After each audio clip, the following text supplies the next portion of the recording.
Hey everybody, it's Josh at Walnut Ridge. I wanted to go over a couple of things today that we've ran into recently. Had some people on the phone, had issues with their auto leveling system, not where it was giving an error for the auto level portion, but they just couldn't get the screen on at all. It was completely blank.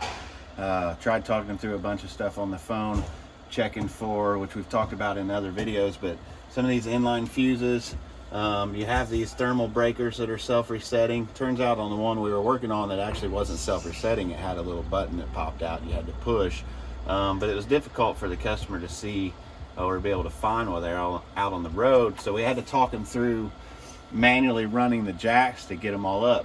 The jack's basically the same kind as what's here, and there's two locations on these that you can actually run these manually. So the first thing you do is you take this big plug here with the thicker gauge wire and you unplug it.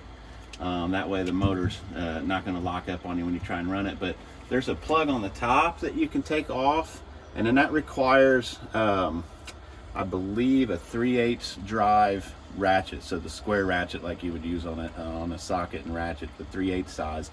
And then there's also, if you can't access it up here, is there's not room, like the rear jacks are going to be closer to the floor of the unit, so you can't really get something in there on it. There's actually a plug on the bottom you can take out, but inside of that has a 5/16 basically a nut in there or bolt that so you'll need a socket to get in on that. So it brings me to another point I wanted to maybe share with you. It's a good idea to carry just a basic toolkit in your camper when you're out, just in case something like this happens.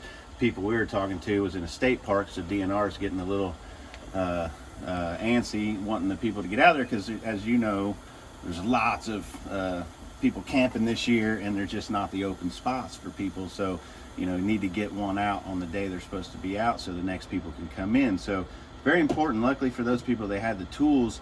But just some basic stuff. Carry a cordless drill, even down to a 12 volt, which is pretty rare nowadays. But 12 volt cordless drill, most of them that you find now are 18 or 20 or higher voltage.